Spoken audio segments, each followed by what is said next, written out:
કોઈ સહાયતા કરે એવું નથી, પણ એ રહેવા દઉં અને આ પ્રસંગ વ્યતીત થવા દઉં, પછી લઈ જાઉં એવું નથી. તો આવે એટલે લઈને વયો જઈશ, એવો આ જમ છે. ત્યાંથી આગળ આવે આપણો જીવ ત્રિગુટીમાં. તો અહીંયા કણે આપણા જીવ આરે જે શબ્દ, સ્પર્શ, રૂપ, રસ, ગંધ અને મન, આ પાંચ આત્મા અને મન હતું, આ બધું અહીંયા કણે છૂટું પડી જાય. ત્રિગુટીમાં 3 નદીઓનું સંગમ છે. ચાંદલો કેમ અહીંયા છોડવો? કેમ કે અહીં ત્રિગુટી છે અને અહીંયા 3 નદીઓનું સંગમ થાય છે. એક બાજુથી ગંગા, એક બાજુથી જમના અને મધ્યમાંથી સૂક્ષ્મા. આ 3 નદીઓનું સંગમ થાય એટલે આપણે ચાંદલો ચોડવી છીએ. અને એ ચાંદલો આપણે અસલ ચાંદલો કયો કરવો જોઈએ? તો આ ચાંદલો કરવો જોઈએ. અંદર આપણે ક્યાંય જાવી છીએ તીરથમાં, તો ક્યાં જાવી છીએ?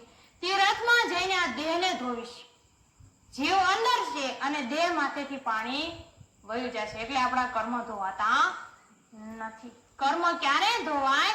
જ્યારે આપણો જીવ આ હાચી 3 નદીમાં સ્નાન કરે ત્યારે આપણા જીવના કર્મ ધોવાઈ જાય. ત્યાંથી આગળ આપણો જીવ આવે શિવ બ્રહ્મ, ચિદાનંદ બ્રહ્મ, પાર બ્રહ્મ અને 10મો દ્વાર જે સિદ્ધશિલા છે. આ 10મો દ્વાર એ જીવ ફોડી અને અમરલોકનો વાસી બની જાય. જે સુખ જીવને જોતું હતું એ સુખ આપણને જીવિત અવસ્થામાં પરમાત્મા પ્રગટ કરાવી દે. આપણે કહેવાય ને કે મર્યા પછી મોક્ષ કોને જોયો છે? આ ભક્તિ છે અનુભવની ભક્તિ. 1 મહિનો તમે રોજ કલાક, હવા કલાક હાલતા, ચાલતા, ઉઠતા, બેઠતા રામ નામનું સ્મરણ કરો એટલે કુદરત માલિક પરમાત્મા આપણા ઘટની અંદર પ્રગટ થઈ જાય. અને તે જે આપણા 3.5 કરોડ રૂવાડા છે, આ 3.5 કરોડ રૂવાડામાં રણકારની ધ્વનિ લાગે અને કુદરત આપણી અંદર ઓતપ્રોત ભરે છે. એ કુદરત, એ માલિક પરમાત્માને ઓળખવા માટે આ કરવું પડે. અને એ કુદરતે આપણને શું નથી આપ્યું? આજ આપણને મનુષ્ય દેહ આપ્યો છે, તો માં કોઈ ખોટ ખાપણ રાખી છે? સુંદર શોભે એવો મનુષ્ય દેહ આજ આપણને આપ્યો છે. આ મનુષ્ય દેહમાં જુઓ તમે, આ મનુષ્ય દેહ બહુ મોંઘો છે, અમોલક છે. આમાં આ શરીરમાં જો એક આંખ ફૂટી જાય તો આપણે ઘણા ખર્ચો કરવી પૈસા, તોય આપણને કુદરતે આપેલી આંખ જેવી આંખ પાછી મળે નહીં. કેવો આપ્યો? મફતમાં આપ્યો પાછો. આનું કાંઈ લીધું છે? કાંઈ લીધું નથી. આ મફતમાં આપણને દેહ આપ્યો છે. કેમ આપ્યો છે? એમનું ભજન, એમની ભક્તિ કરવા માટે. તોય કુદરતે કીધું કે તું સંસારમાં જઈશ અને તારે કાર્ય કરવું પડશે, નહીતર ચાલશે નહીં. એટલે તું 23 કલાક તારા સંસારના કામ કરજે, પણ 1 કલાક જો તું મને યાદ કરીશ તો જેમ પડછાયો આપણો જે પડછાયો છે આપણી છાયા ન છોડે, આપણી હારે ને હારે રે, એમ કુદરત આપણી હારીને હારે રહેશે. એમ આપણે જ્યારે આપણા પાસે સમય હોય તો આપણે કલાક, હવા કલાક સ્મરણ કરવું, જેમ બને એમ કરવું. કેમ કે કુદરતને તો કીધું તું 24 કલાક કરીશ, પણ કુદરતે આપણા જીવ પર દયા કરી કે તું કેસ તો ખરા પણ તારાથી થશે નહીં. એટલે એમને કીધું તું કલાક કરીશ તોય હું તારી હારે હર પળ તારી હારે રહીશ. આ ભક્તિમાં જો કાંઈ છોડવા જેવું હોય તો એક છે વ્યસન. કેમ કે આ ભક્તિ છે સંસારી ભક્તિ, અને સંસારમાં રહી અને આ ભક્તિ કરવાની છે. સંસાર છોડીને આ ભક્તિ કરવાની નથી. આ ભક્તિમાં જો છોડવા જેવું હોય તો એક છે વ્યસન. વ્યસન કરવાથી આપણા જીવને કર્મ લાગે છે અને આ કર્મના લીધે આપણા જીવનમાં દુઃખ આવે છે. આ અમે નથી બતાવતા, પદ્મ પુરાણમાં જે પદ્મ પુરાણ છે એની અંદર બતાવ્યું છે. અને જે વેદવ્યાસ છે, જેના ઘરે 4 વેદ લખાણા, એમના પુત્ર સુખદેવ મુનિએ કીધું છે, ગુડગુડીસો ગો હત્યા, નાશ ખાતો બ્રહ્મ હત્યા, મુખ ચાવસો ગોત્ર હત્યા, તે ગે પુત્રો વ્યાસકા.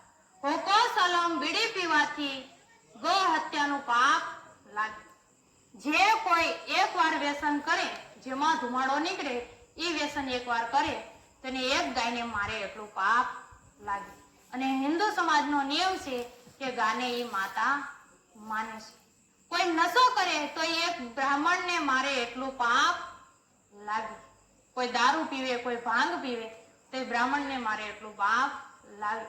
પણ કોઈ જો કોઈ મુખમાં તમાકુ ઘસે, તમાકુ ખાય, માવા ખાય, આ કોઈ પ્રકારનું વ્યસન હોય, કોઈ બેનું શીકણી ઊંઘતા હોય કે શીંગણી ઘસતા હોય, તો એ કરવાથી આપણાને એક કુટુંબ, આપણું ગોત્ર મારવી એટલું પાપ લાગે. હવે આપણે જો કર્મ કરવી, અજાણતા આપણા કર્મ થાય તો એનો દોષ જાજો લાગે નહીં. પણ જાણી છતાંય આપણે આટલા બધા દોષ બાંધવી તો આપણને એનાથી આપણા જીવનમાં દુઃખ આવે. અને આપણને ખબર જ છે કે આ વસ્તુ કરવાથી આપણી જિંદગીમાં દુઃખ આવવાનું છે. એમાં કેન્સર જેવા રોગ થાય છે અને એ કેન્સર મટાડવા માટે આપણે કેટલા બધા પૈસા ખર્ચવી, ઘણા પૈસા ખર્ચવી, પણ તોય એ માણસ આપણી હયાતમાં રહે નહીં. છેલ્લે આપણને મૂકીને વયા જાય. તો એના પાછળ દીકરા દીકરી કોણ, એના દીકરા દીકરાનું કોણ થશે, એ આપણને કેવી ચિંતા થાય. તો એનાથી જો છૂટવું હોય, આ કર્મથી, આનેથી કર્મ લાગે છે ને આપણે જિંદગીમાં દુઃખ આપે.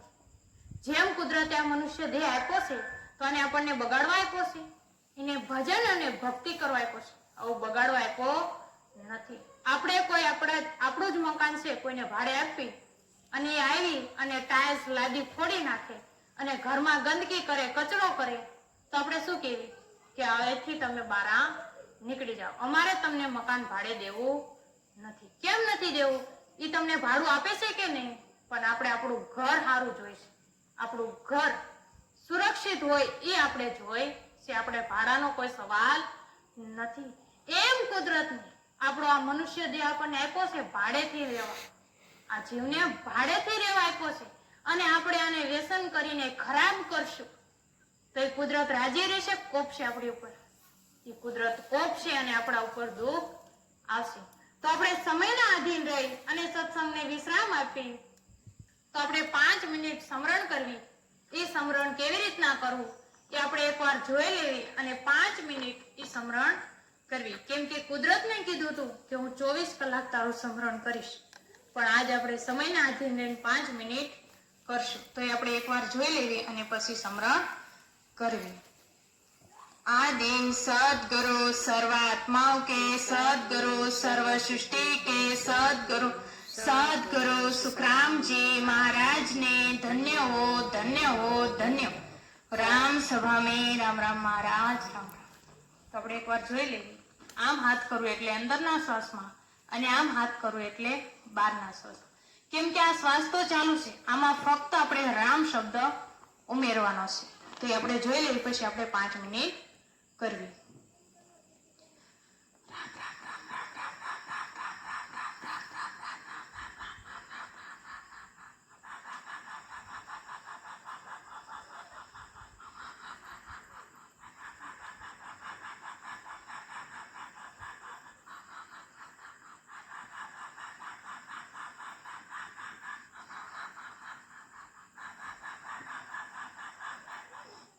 તો આપણે 5 મિનિટ આવી રીતના સમરણ કરશું. આ હાથ હલાવવાની જરૂર નથી, કેમ કે આ શ્વાસ જે છે એ અંદર ગયો અને આ શ્વાસ છે એ બહાર ગયો, એ બતાવવા માટે મેં હાથ હલાવ્યો. તો આપણે 5 મિનિટ આંખો બંધ કરી અને કુદરતનું સમરણ કરવી. કેમ કે આપણી આંખો ખુલી હશે તો આપણને આપણું બધું કામ દેખાશે કે મારે આ કામ કરવાનું છે, આ કામ કરવાનું છે, અને કુદરત આપણા ઘટની અંદર છે. તો આંખો બંધ કરી આપણે 5 મિનિટ લેવી.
सद्गुरु सर्व आत्माओं के, सद्गुरु सर्व सृष्टि के, सद्गुरु सद्गुरु सुखराम जी महाराज ने धन्य हो धन्य हो धन्य।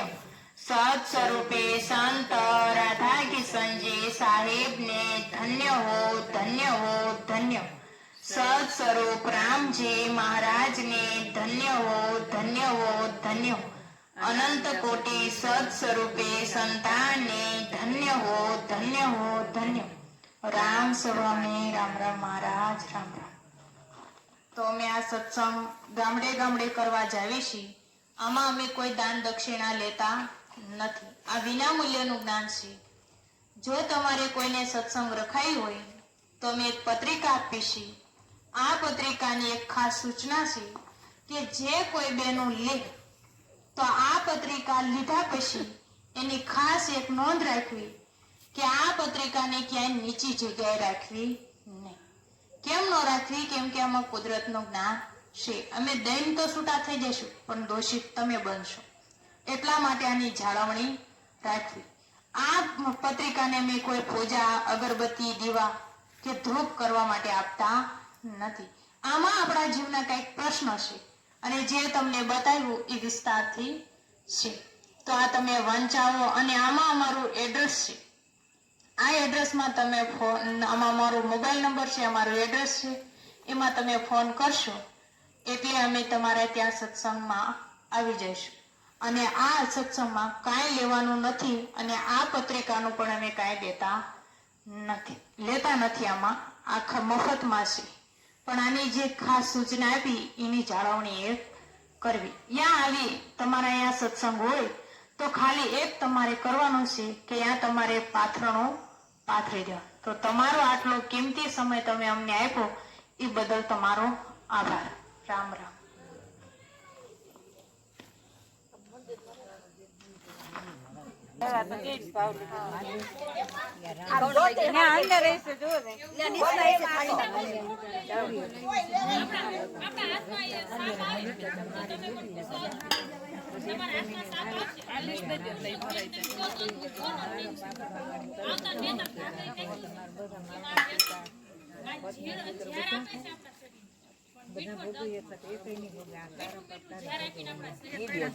મોકી બાર ને કીધું તું બાપુ ને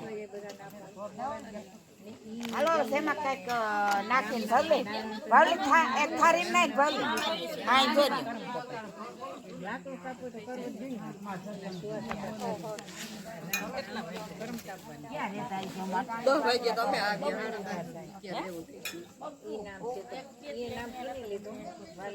બગડું ને રાખ્યું મકાન આની પાડ્યો પછી હું ગલા દેવા મીને પછી થારી નાખી દે આન પાટ લઈ લે પૂરી પાસે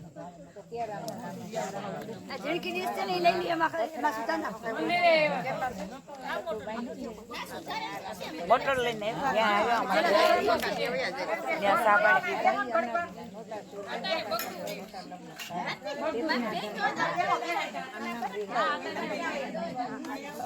મકાન રાખ્યું ભાડે